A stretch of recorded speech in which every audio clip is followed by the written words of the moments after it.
Baik, bismillahirrahmanirrahim. Assalamualaikum warahmatullahi wabarakatuh. Kita lanjutkan perkuliahan kita. Topik pada perkuliahan kali ini adalah makroekonomi perekonomian terbuka, konsep dasar.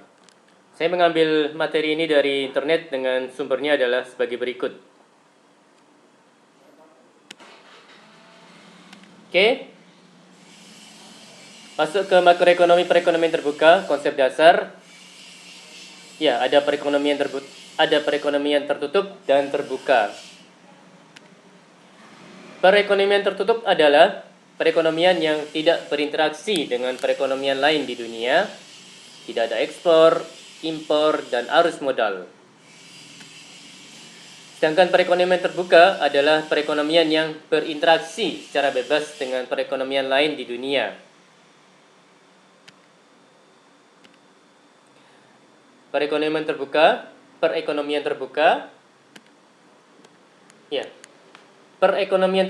berinteraksi dengan negara lain dalam dua cara. Ada perekonomian ini menjual dan membeli barang dan jasa di pasar barang dunia. Ada perekonomian ini menjual dan membeli aset modal seperti saham dan obligasi di pasar keuangan dunia. Ya, masuk ke arus barang dan modal internasional. Ya, Amerika Serikat adalah perekonomian yang sangat besar dan terbuka, mengimpor dan mengekspor jumlah besar barang dan jasa. Ya, ini pembahasan perekonomian terbuka. Selama 4 dekade terakhir, perdagangan internasional dan keuangan telah menjadi semakin penting.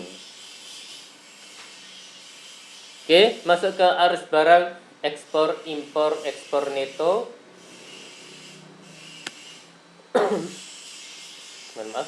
Ekspor adalah barang dan jasa yang diproduksi di dalam negeri dan dijual di luar negeri. Ya, kalau Indonesia misalnya apa ya, ekspor cengkeh gitu ya mungkin ya.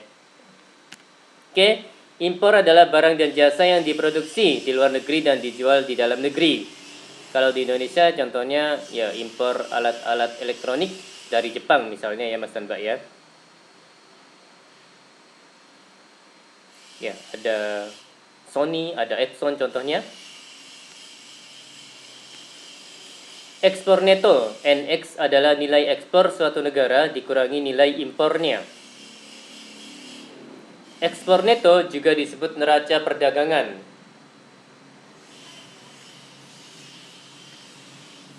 Defisit perdagangan adalah situasi di mana ekspor neto NX negatif.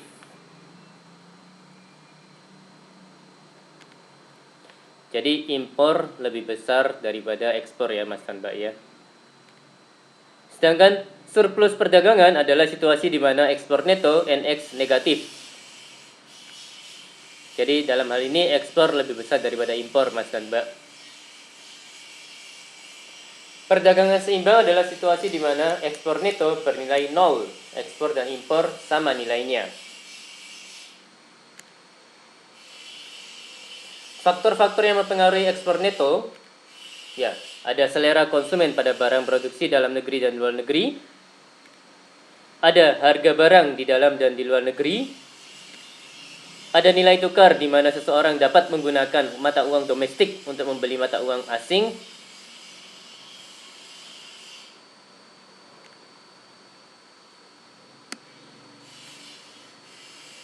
Oke, faktor-faktor yang mempengaruhi ekspor neto, pendapatan konsumen di dalam dan di luar negeri, biaya mengirimkan barang dari satu negara ke negara lain,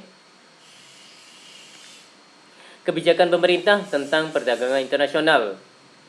Ya, jadi kalau ada yang membatasi impor gitu ya, ada negara yang membatasi impor, jadi barang ekspor akan susah masuk ke negara tersebut. Oke. Ya, ini gambar 1 menjelaskan terkait dengan internasionalisasi perekonomian Amerika Serikat, United States. Jadi yang grafik warna merah ini ekspor, sedangkan yang warna hijau ini adalah import. Jadi ini mulai tahun 1950-an hingga 2000-an ya Mas dan Mbak ya. Ya, masuk ke aliran sumber daya keuangan, arus keluar modal neto.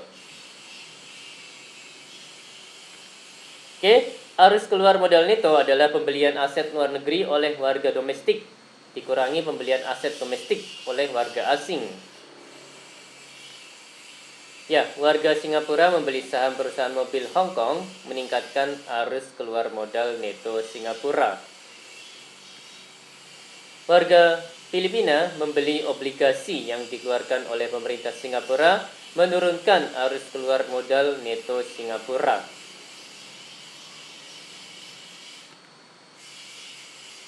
Oke, variabel-variabel yang mempengaruhi arus keluar modal neto. Ada suku bunga real yang dibayarkan atas aset luar negeri. Ada suku bunga real yang dibayarkan atas aset domestik. Ada risiko ekonomi dan politik dalam memegang aset luar negeri. Ada kebijakan pemerintah yang mempengaruhi kepemilikan aset domestik oleh investor asing.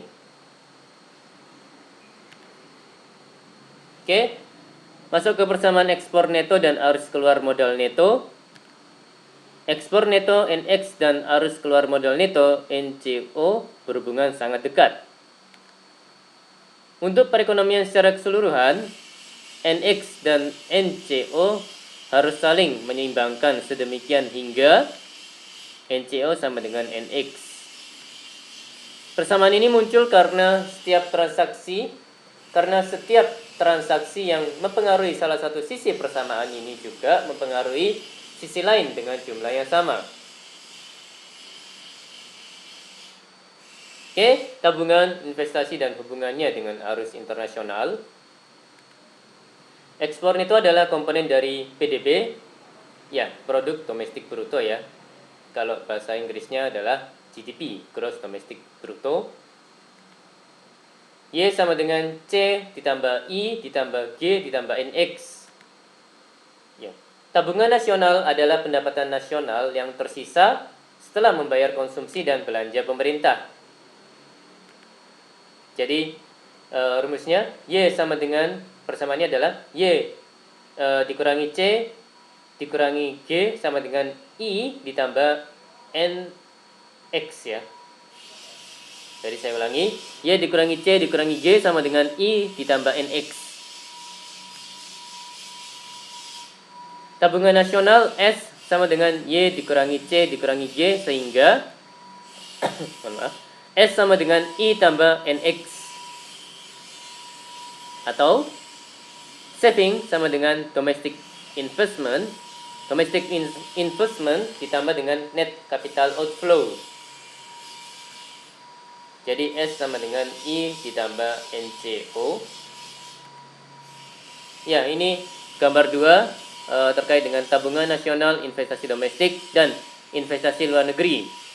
Jadi, national saving and domestic investment as a percentage of GDP. Jadi ini adalah domestic investment yang grafik warna merah, dan grafik warna hijau adalah national saving. Ya, ada ini ya, ada apa namanya itu, ada area di antara domestic investment, di antara grafik domestic investment dan national saving. Ya, yang area contohnya adalah yang ini ya Mas dan Mbak ya.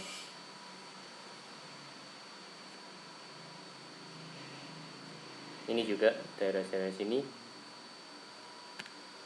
Oke. Net capital outflow as a percentage of GDP. Jadi yang grafik biru ini, warna biru ini adalah net capital outflow. Ya. Ini ya, mulai tahun 1960 hingga 2000-an. Tebakan saya ini adalah untuk kasus Amerika Serikat, Mas dan Mbak.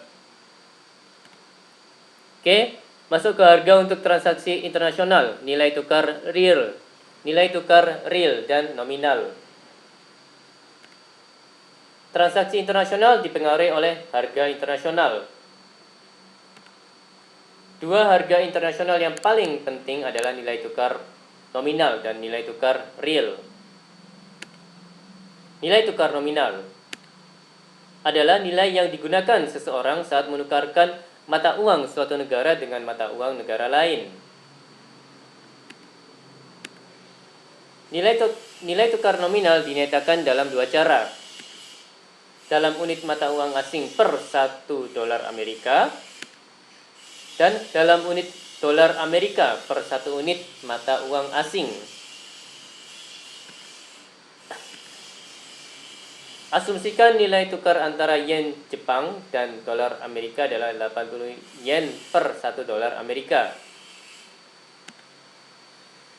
1 dolar Amerika ditukar dengan 80 yen. 1 yen ditukar dengan 1 per 80 sama dengan 0,0125 dolar ya, Mas dan Mbak. Ya, tinggal dibalik aja, Mas dan Mbak. Apresiasi adalah peningkatan nilai mata uang yang diukur oleh jumlah mata uang asing yang dapat dibeli. Depresiasi adalah penurunan nilai mata uang yang diukur oleh jumlah mata uang asing yang dapat dibeli.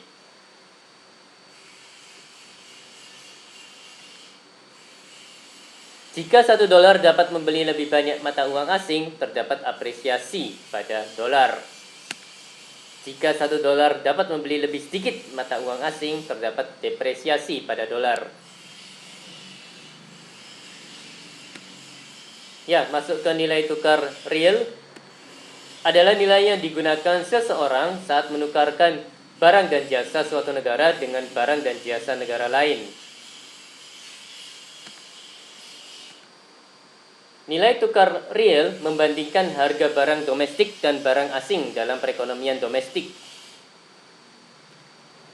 Jika 1 kg keju Australia 2 kali lebih mahal dibandingkan dengan 1 kg keju Perancis, kita katakan setengah kilogram keju Australia untuk 1 kg keju Perancis.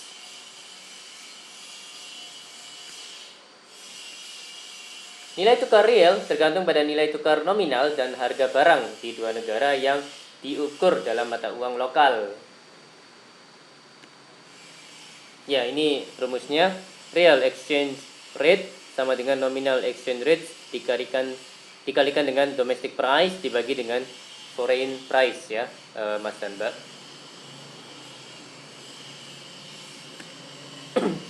Nilai tukar real adalah determinan kunci dari seberapa banyak ekspor dan impor suatu negara. Depresiasi jatuh pada nilai tukar real Amerika, berarti barang-barang Amerika menjadi relatif lebih murah dibanding barang luar negeri. Hal ini mendorong konsumen domestik dan asing untuk membeli lebih banyak barang Amerika dan lebih sedikit barang dari negara lain. Ya, karena lebih murah ya, Mas dan Mbak ya.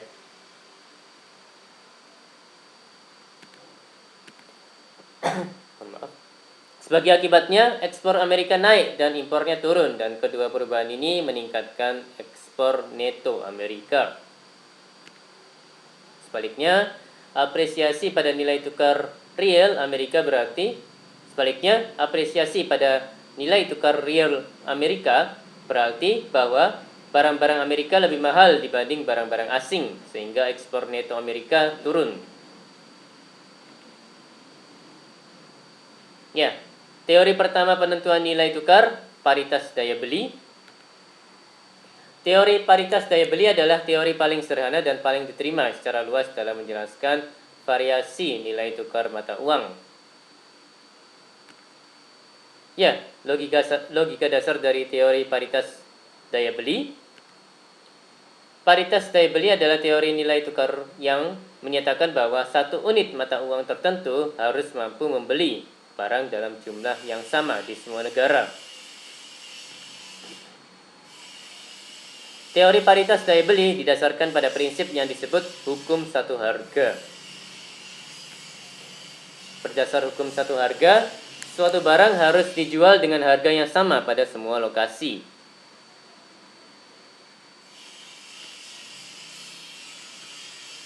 Jika hukum satu harga tidak benar, akan terdapat peluang keuntungan yang tidak tereksploitasi.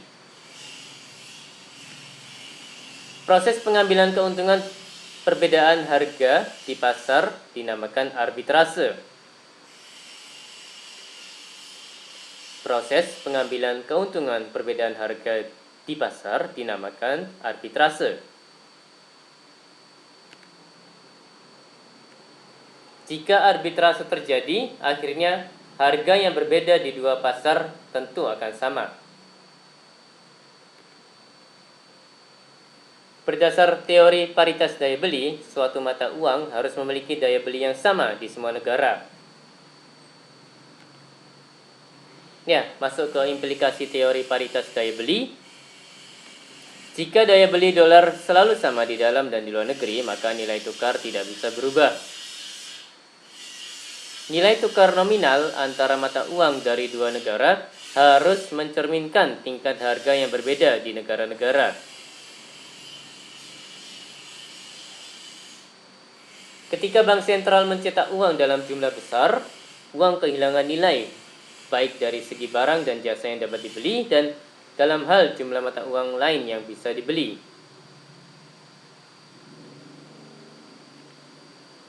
Ya, ini gambar 3 terkait dengan money prices and the nominal exchange rate during the German hyperinflation. Ya, ini tahun 1920-an ya Mas dan Mbak ya.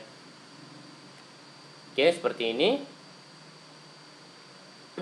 Ini adalah money supply, ya, penawaran uang. Jadi yang gambar hijau ya Mas dan Mbak ya. Ini yang gambar merah adalah price level, ya, level harga. Ya, dan yang gambar biru ini adalah exchange rate, ya, tingkat nilai tukar ya, kalau saya nggak salah.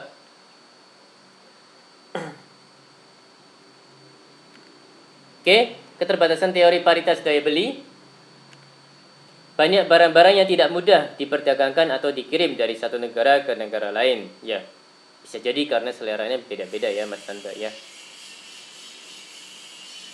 Ada yang misalnya ya, rendang dijual ke negara A laku karena memang selera masyarakat di negara A mirip-mirip ya dengan selera orang-orang Indonesia, tapi saat dijual di negara B si rendang ini maka tidak terlalu laku karena memang bisa jadi seleranya selera penduduk di negara B berbeda dengan selera penduduk di Indonesia. Seperti itu Mas dan Mbak.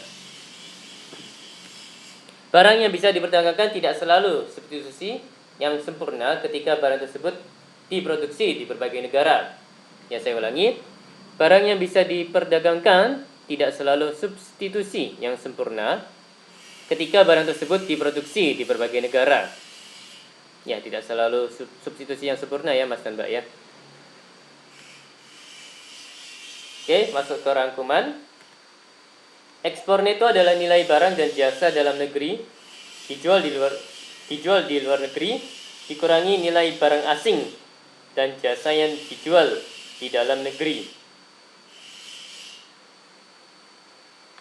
Jadi ekspor neto adalah nilai barang dan jasa dalam negeri dijual di luar negeri dikurangi nilai barang asing dan jasa yang dijual di dalam negeri. Arus keluar modal neto adalah akuisisi aset asing oleh penduduk negeri minus akuisisi aset domestik oleh asing. Arus keluar modal neto suatu perekonomian selalu sama dengan ekspor neto. Tabungan suatu negara dapat digunakan baik untuk investasi keuangan di domestik atau untuk membeli aset di luar negeri. Nilai tukar nominal adalah harga relatif dari mata uang dua negara. Nilai tukar real adalah harga relatif dari barang dan jasa dari dua negara. Saya ulangi, nilai tukar real adalah harga relatif dari barang dan jasa dari dua negara. Ketika nilai tukar nominal berubah sehingga setiap dolar dapat membeli mata uang asing yang lebih banyak, dolar dikatakan terapresiasi atau menguat. Ketika nilai tukar nominal berubah sehingga setiap dolar dapat membeli mata uang asing yang lebih sedikit, dolar dikatakan terdepresiasi atau melemah. Berdasar teori paritas daya beli, suatu unit mata uang tertentu harus mampu membeli barang dalam jumlah yang sama di semua negara. Nilai tukar nominal antara mata uang dua negara harus mencerminkan tingkat harga di negara-negara tersebut. Jadi saya ulangi, nilai tukar nominal antara mata uang dua negara harus mencerminkan tingkat harga di negara-negara tersebut. Baik, demikian dari saya. Mohon maaf kalau ada kata-kata yang salah. Terima kasih atas perhatiannya. Wassalamualaikum warahmatullahi wabarakatuh.